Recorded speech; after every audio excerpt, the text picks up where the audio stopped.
Pastor Victor போல். மூன்றாவது செய்தி சுவிசேஷகி sister Justina அவர்கள். இதான் முதல் தடையாக வரப்போகிறார்கள். கேட்டு பார்ப்போம் வார்த்தை.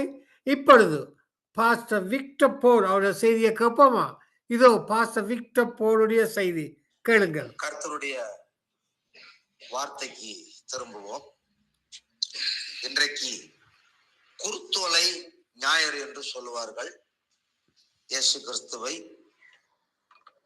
ஒரு கழுதை குற்றியின் மேல் அமர்த்தி வீதிகள்ல துணிகளை விரித்து தலைகள் குலைகளை வெட்டி போட்டு கர்த்தருடைய நாமத்தினால் வருகிறவருக்கு ஓசனா என்று பாடுகிற ஒரு வாரம் குருத்தோலை ஞாயிறு எல்லா சபைகளிலும் கொண்டாடி தேவனை மகிமைப்படுத்தி இன்னைக்கு ஆராதிப்பார்கள். அதனால குருத்தோலை ஞாயிறு வாழ்த்துக்களை தெரிவிப்பதில் மிகுந்த மகிழ்ச்சி அடைகிறேன். அடுத்த வாரத்துல ஈஸ்டர் பண்டிகை. உற்சாகமாக கூடி வாருங்கள். தேவனை அந்த உயிர் தழுந்த வல்லமையை துதித்து மகிழ்ச்சி அடைந்து உயிர் தழுந்த வல்லமையினால் நிரப்புவோம். அல்லேலூயா. உயிர் தழுந்த இயேசுவுக்காக கரங்களை தட்டி கர்த்தரை போற்றுவோம். இன்றைக்கு நம்ம கடந்த சில 9 வாரங்கள் கர்த்தருடைய பந்தியும் அதனுடைய அவசியம் என்று பார்த்தோம். அது அநேகருக்கு ஆசீர்வாதமாக இருந்தது. தொடர்ந்து இன்னைக்கு நம்ம என்ன பார்க்க போறோம்? இன்னைக்குன்னா ஒரு அற்புதமான ஒரு செய்தியை பார்க்க போறோம். கிறிஸ்தவ மனிதர்களின் போதனைகள் நம்மை மேன்மைப்படுத்தாது. மனிதர்களுடைய போதனை மேன்மைப்படுத்தாது. இயேசு கிறிஸ்துவின் உபதேசமே நம்மை மேன்மைப்படுத்தும், வாழ வைக்கும். அந்த தலைப்புல இன்னைக்கு நான் போதிக்க போறேன். சரிங்களா?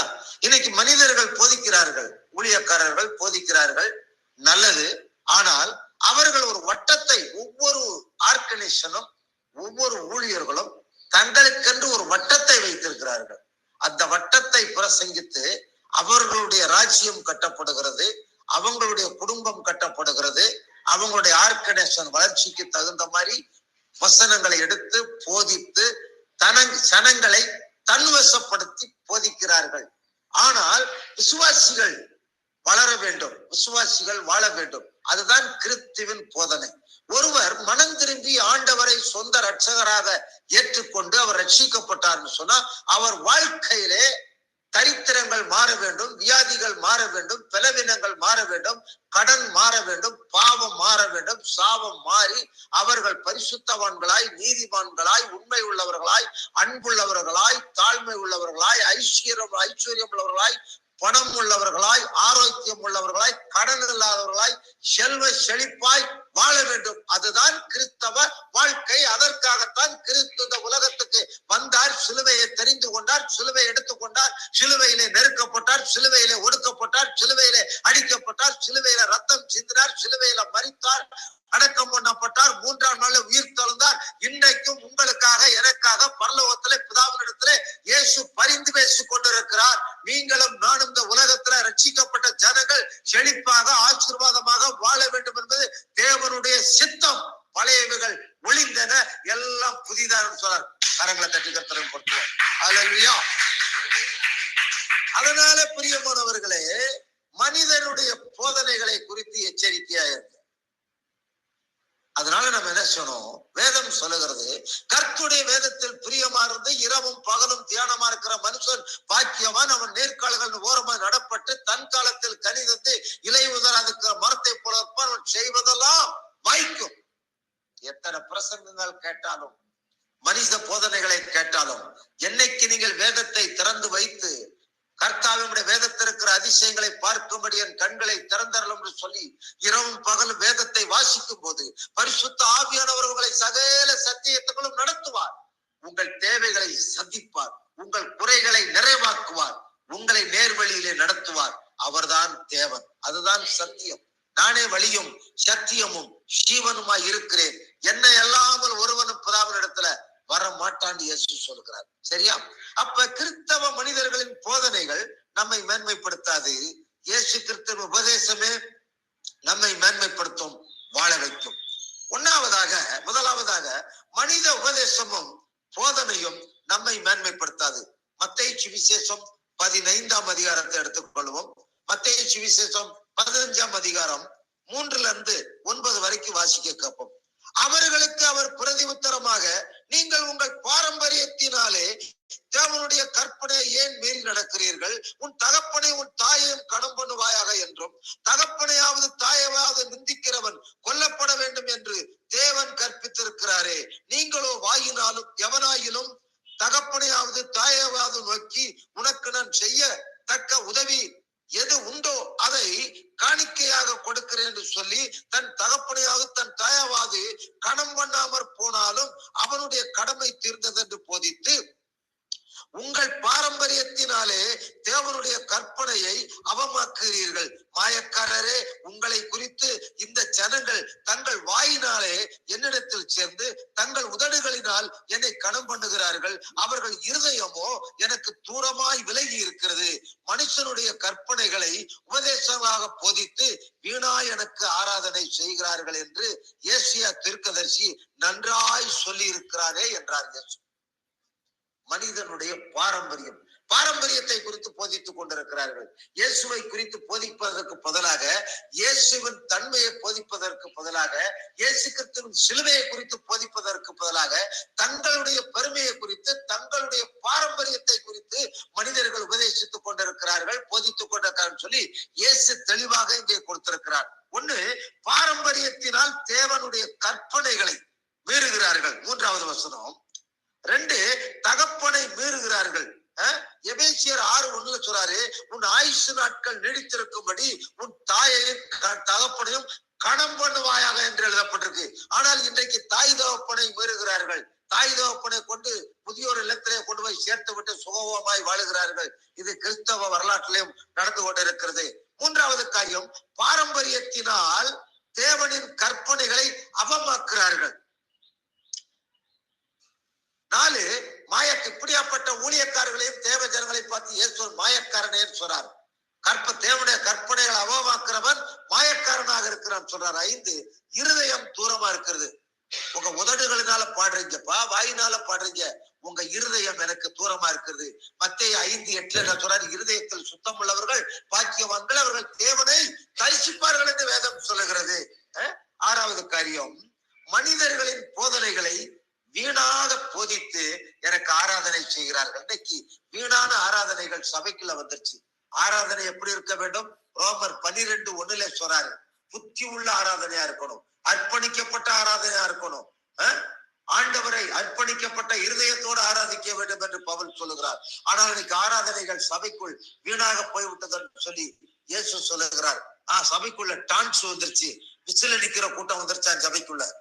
சபைக்குள்ள விசில் அடிக்கிற கூட்டம், ஆடுற கூட்டம், உருள்ற கூட்டம், இப்படி ஆராதனையை துக்கப்படுத்துகிற வேதனைப்படுத்துகிற கூட்டமாக மாறிவிட்டது என்று இயேசு அன்னைக்கே சொல்லி இருக்கிறார். அப்ப மனித உபதேசங்களை குறித்து நாம் எச்சரிக்கையாக இருக்க வேண்டியது ரொம்ப அவசியமான ஒரு காரியமாக இருக்கிறது. பிரியமானவர்களே, அவசியமான ஒரு காரியம். மனித உபதேசங்களை குறித்து ரொம்ப கவனமாக இருக்கணும். கடைசி காலத்துல நம் ஆசீர்வாதங்களை இழந்து போகாதபடிக்கு ரொம்ப கவனமாக, அற்புதமாக, ரொம்ப எச்சரிக்கையாக இருப்போமானால் நம்மை நாமே பாதுகாத்துக் கொள்ள முடியும். நம்மை நாமே பாதுகாத்து நம்ம என்ன செய்ய முடியும்? கவனமாக இருக்க வேண்டும். இயேசுவின் கற்பனைகளை அவமாக்கி விட்டார்கள் சொல்லி வேதனைப்படுகிறார், துக்கப்படுகிறார். 2வது காரியம், இயேசு கிறிஸ்துவின் போதனையும் உபதேசமும் நம்மை மேன்மைப்படுத்தும். 2வது காரியம் என்னது?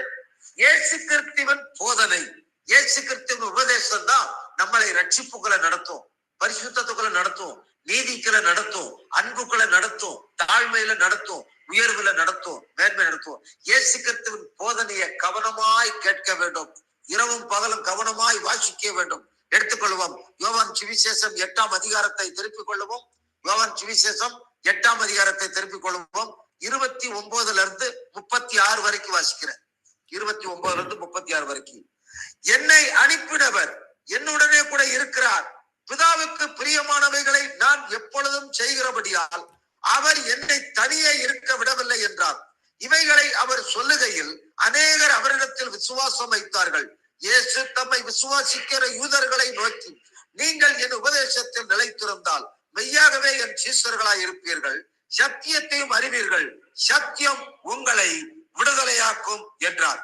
32:36 ஆகையால் குமாரன் உங்களை விடுதலையாக்கினால் மெய்யாகவே விடுதலையான்னு சொன்னார். இங்க என்ன சொல்றாரு பாருங்க, இயேசுவின் உபதேசம். ஏசு என்ன சொல்றாரு? 29ஆம் வசனம், பிதாவின் சித்தத்தை பிரியத்தை மட்டுமே நான் செய்கிறேன். பிதா எதை செய்ய சொன்னாரோ, எதற்காக வந்தனோ அதை மட்டுமே நான் செய்யறேன் அப்படின்றாரு. 2வது 30ஆவது வசனம், அநேகர் விசுவாசித்தார்கள்.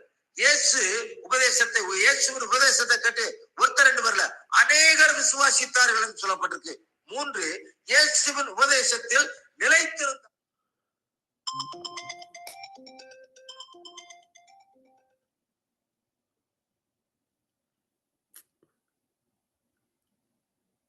லைப்ரரி மாதிரியே வச்சிருக்கிறேன்.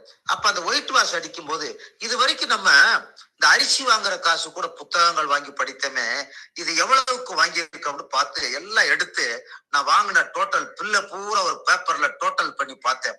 இந்த கடந்த 19 வருஷத்துல 58,000 ரூபாய்க்கு புத்தகங்கள் மட்டும் வாங்கியிருக்கிறேன். 58,000 ரூபாய்க்கு புத்தகங்கள் மட்டும் வாங்கியிருந்தேன். ஒரு நிமிடம்.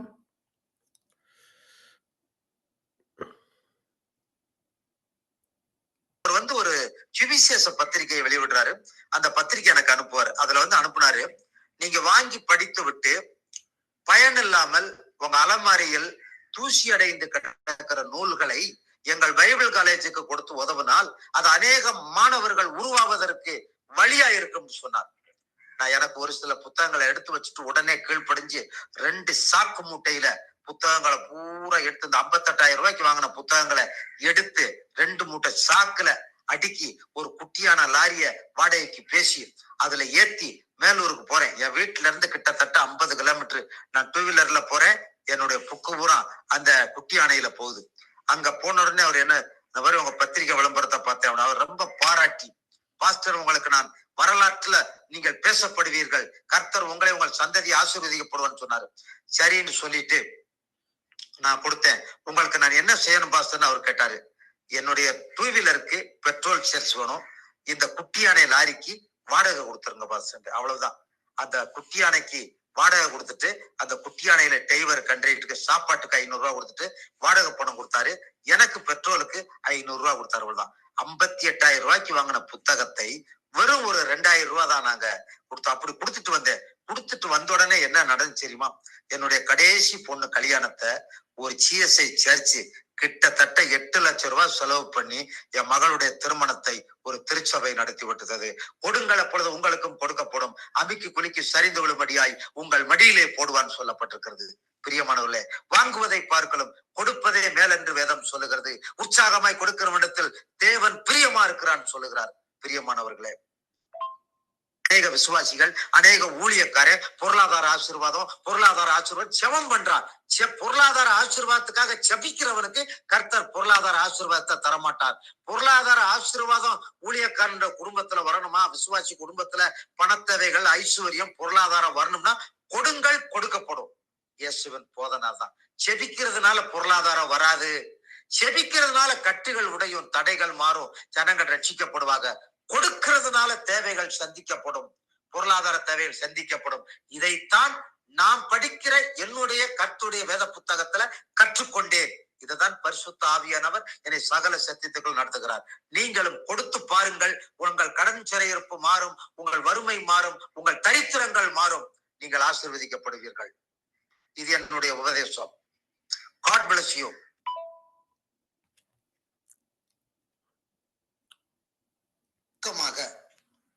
ஒரு 4-5 ஆடியோ போட்டிருந்தேன். அதை நீங்களும் தெரிந்து கொள்ள வேண்டும் என்று உங்களுக்கும் பார்வேர்டு பண்றேன். கேட்டுக்கொள்ளுங்கள், செவியுங்கள், ஆசீர்வதிக்கப்படுங்கள். கர்த்தருடைய நாமம் மகிமைப்படுவதாக.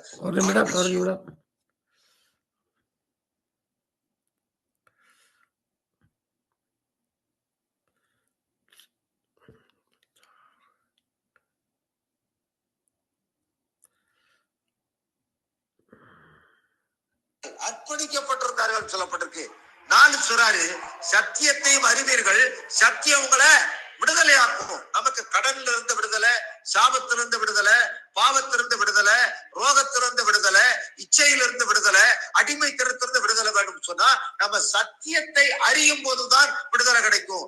இயேசுவை அறியும் போதுதான் நமக்கு விடுதலை கிடைக்கும். அப்ப இயேசுவை அறிகிற அறிவுல நாம் வளர வேண்டும். ஒவ்வொரு நாளும் இயேசுக்குள்ள நம்ம வளர வேண்டும். இயேசுவை அறிகிற அறிவிலே வளர வேண்டும். சத்தியத்தை அறிகிற அறிவில வளரும் போதுதான் நமக்கு ஒரு பரிபூர்ணமான சமாதானம், பரிபூர்ணமான சந்தோஷம், பரிபூர்ணமான விடுதலை உண்டாகும். அப்ப யார் விடுதலை? சத்தியத்தை அறியும் போது யார் விடுதலை கொடுக்கிறது? இயேசு விடுதலை கொடுக்கிறார். 36வது. ஆகையால் குமாரன் உங்களை விடுதலை ஆக்கினால் மெய்யாகவே விடுதலை, மெய்யான விடுதலை, அறகுறையான விடுதலை அல்ல, உண்மையிலேயே விடுதலை கிடைக்கணும் சொன்னா நாம் இயேசுவை தேட வேண்டும். மத்தேயு 6:33 சொல்லுது, முதலாவது தேவனுடைய ராஜ்யத்தையும் அவருடைய நீதியையும் தேடுங்கள், அப்பொழுது இவர்கள் எல்லாம் கூட உங்களுக்கு கொடுக்கப்படும் சொல்றார். அல்லேலூயா. மூன்றாவது காரியம், விசுவாசத்தையும் காரியங்களையும் செயல்படுத்தும் போது மட்டுமே மேன்மை உண்டாகும். நம்ம விசுவாசத்தை விசுவாசிக்கிறோம். விசுவாசம் சும்மா இருந்தா காரியங்கள் வாய்க்காது. விசுவாசத்துல நாம செயல்படும் போதுதான் காரியங்கள் வாய்க்கும். என்ன சொல்லப்பட்டிருக்கு? ஒன்று, போதனையை கேட்பது நல்லது, உபதேசத்தை கேட்பது நல்லது, கேட்பதனால் விசுவாசம் வளரும். ரோமர் 10:17 கேள்வி விசுவாசத்தினால வளரும் சொல்லப்பட்டிருக்கு. ஆனால் உங்கள் விசுவாசத்தை நீங்கள் பயன்படுத்தும் போது மட்டும்தான் அது காரியமாக வாய்க்கும். யாக்கோப்பு 2:20 என்ன சொல்றாரு? கிரியை இல்லாத விசுவாசம் செத்தது அப்படின்றாரு. கிரியை வேலை, நம்ம வேலை செய்யணும். அப்ப வேலை நம்ம என்ன செய்யணும்? வேலை செய்யணும். அப்ப காரியங்கள் வாய்க்க வேணும் சொன்னா நம்ம என்ன பண்ண வேண்டும்? கர்த்தருடைய வசனத்துக்கு கீழ்ப்படிந்து நம்ம செயல்படும் போது காரியங்கள் வாய்க்கும். அப்ப பாருங்க, இங்க பாருங்க, 4வது காரியம், கர்த்தருடைய வசனத்துக்கு கீழ்ப்படிந்து உங்களை நீங்கள் பயன்படுத்தும் போது மட்டுமே மேன்மை உண்டாகும். எனவே போதனைகளை கேட்டு கெட்டு போகக்கூடாது. போதனைகளை கேட்டு அதை ஆராய்ந்து பார்த்து நலமான வசனங்களை, வாக்குத்தத்தங்களை எடுத்து அதை அபியாசித்து அதற்கு கீழ்ப்படிந்து அதன்படி வாழும் போதுதான் நம்முடைய வாழ்க்கையில தேவன் அற்புதங்களை செய்வார். இதற்கு உதாரணமாக ஆபிரகாமை குறித்து ஒரு சில காரியங்களை பார்க்க போறோம். ஒண்ணு, நீங்கள் செயல்பட வேண்டும், கிரியை செய்ய வேண்டும். ஆதியாகமம் 12ஆம் அதிகாரத்துல 1-2 கர்த்தர் ஆபிரகாமை நோக்கி, உன் இனத்தை உன் தேசத்தை விட்டு புறப்பட்டு நான் காண்பிக்கும் தேசத்துக்கு புறப்பட்டு போ, நான் உன்னை பெரிய சாதியாக்கி உன்னை ஆசீர்வாதத்தின் பேரை பெருமைப்படுத்துவேன், நீ ஆசீர்வாதமா இருப்பான்னு சொன்னார். உடனே ஆபிரகாம் கீழ்ப்படிந்து புறப்பட்டு போனார். எபிரேயர் 11:8 இன்ன இடத்துக்கு போறோம்னு தெரியாமல் போனானா, விசுவாசத்துல போனான். தேவன் சொல்லிட்டார் நான் போறேன்னு சொல்லி அவர் கிரியை செய்தார். கிரியை இல்லாத விசுவாசம் செத்தது. அவர் அப்படி கிரியை செய்தார், புறப்பட்டு போனார். அடுத்து பாருங்க, 2வது, நீங்கள் உங்கள் கண்களை பயன்படுத்தணும். ஆதியாகமம் 13ஆம் அதிகாரத்துல 14, 15, 14 சொல்றாரு, கர்த்தர் ஆபிரகாமை நோக்கி, நீ வடக்கிலும் தெற்கிலும் கிழக்கிலும் மேற்கிலுமாக நீ நோக்கி பாரு, நீ நோக்கி பார்க்கிற பூமி முழுவதையும் உனக்கும் உன் சந்ததிக்கும் தருவேன்னு சொன்னார்.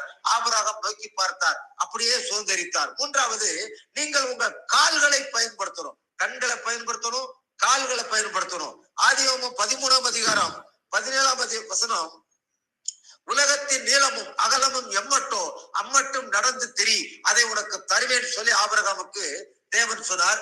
ஆபிரகாம் அமிதமாக நடந்து தெரிந்த பூமி முழுவதும் கர்த்தர் கொடுத்தார். அல்லேலூயா. ஆமா. அதே மாதிரி மத்தேயு 28:18-20 புதிய ஏற்பாட்டிலே சொல்ற, வானத்துக்கும் பூமிக்கும் எனக்கு சகல அதிகாரம் கொடுக்கப்பட்டிருக்கிறது, நீங்கள் புறப்பட்டு போய் சகல சாதிகளை சீசராக்கி பிதா குமாரன் பரிசுத்த ஆவினாலே ஞானஸ்நானம் கொடுத்து நான் உங்களுக்கு உபதேசித்தது போல நீங்களும் அவர்களுக்கு உபதேசம் பண்ணுங்கள், இதோ உலகத்தின் முடியறதும் சகல நாட்கள் உங்களோடு கூட இருக்கேன்னு சொல்ற. புறப்பட்டு போகணும். கர்த்தர் புறப்பட்டு போக சொன்னார், வேலை செய்ய சொன்னார். அப்ப கிரியை இல்லாத விசுவாசம் செத்தது அப்படின்னு சொல்லப்பட்டிருக்கு. அப்ப புறப்பட்டு போகணும். 4வது காரியம், நீங்கள் உங்கள் கைகளை பயன்படுத்தணும். 1 தீமோத்தேயு 2:8 எல்லா இடங்களிலும் பரிசுத்தமான கைகளை உயர்த்தி தேவனை துதித்தார்கள் என்று சொல்லப்பட்டிருக்கு.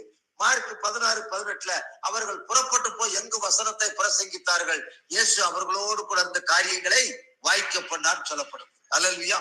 அப்ப நமக்கு விசுவாசிக்கணும், பிளஸ் வேலை செய்யணும்.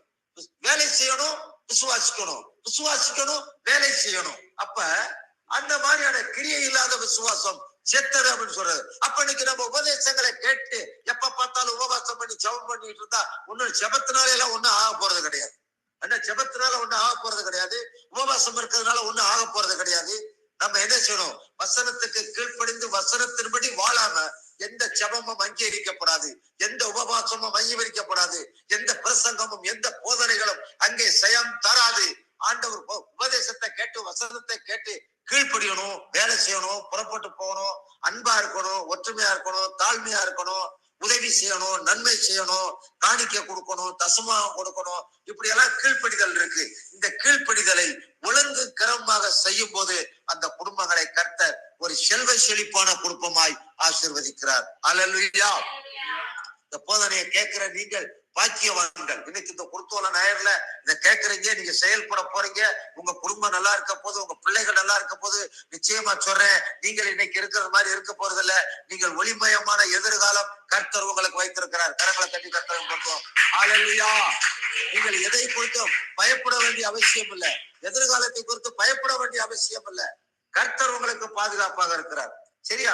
அடுத்து பாருங்க, 5வது, நீங்கள் உங்கள் வாயை பயன்படுத்தணும். வாயை பயன்படுத்தணும். சங்கீதம் 81:10, சங்கீதம் 81:10, உன் வாயை விரிவாய் திற, அதை நான் நன்மையினால் நிரப்பேன். வாயை விரிவாய் திறந்து இயேசுவை பத்தி அறிவிக்கணும், இயேசுவை பத்தி பேசணும், இயேசுவை துதிக்கணும், இயேசுவை தோத்திர பலிக்கணும். தோத்திர பலி இடுகிறவன் என்னை மகிமைப்படுத்துறான்னு சொல்லப்பட்டிருக்கு. அப்ப உன் வாயை விரிவாய் திறன்னு சொல்லப்பட்டிருக்கு. அப்ப நீதிமொழிகள் 18:20 சொல்றாரு, உன் நாவை கவனமா வைத்துக் கொள், நன்மை தீமை வாயில இருக்கு. நீ நலமானதை பேசுனா நலமானதை கனியை புசிப்பான்னு சொல்லப்பட்டிருக்கு. அப்ப நம்ம வாயை பயன்படுத்தணும், நல்ல வார்த்தைகளுக்கு பயன்படுத்தணும், ஆண்டவருடைய வசனத்துக்கு பயன்படுத்தணும். இரவும் பகலும் வசனத்தை எடுத்து வார்த்தைகளை வச்சு வாயில இருதயத்துல வச்சு மனசுல வச்சு எப்படி வாயை பயன்படுத்தணும்.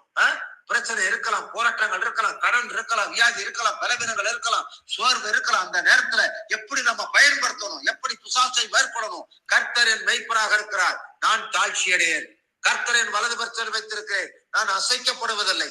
என் தேவன் தமது மகிமை ஐஸ்வரியத்தின்படி என் குறைகளை நிறைவாக்குவார். என்னை பலப்படுத்துகிற கிறிஸ்துவினாலே எல்லாவற்றையும் சேரக்கு பலன் உண்டு. கர்த்தரனை மேன்மேலும் ஆசீர்வதிக்கிறார். நான் அநேக தேசங்களுக்கு கடன் கொடுப்பேன், நானும் கடன் வாங்க மாட்டேன். இயேசுவின் தழும்புகளால் நான் சுகமாக்கப்பட்டேன். இயேசுவின் நாமத்தினாலே நான் ஆரோக்கியமா இருக்கிறேன். இயேசுவின் நாமத்தினாலே பிசாசுகளை துரத்துவேன், தேள்களை வலுசற்பலும் விதிக்கவும் சத்துருவின் சகல வல்லமைகளை மேற்கொள்ளுவேன். பாதையின் கூடாரத்தை அணுகாது, பொல்லாப்பு எனக்கு நேரிடாது.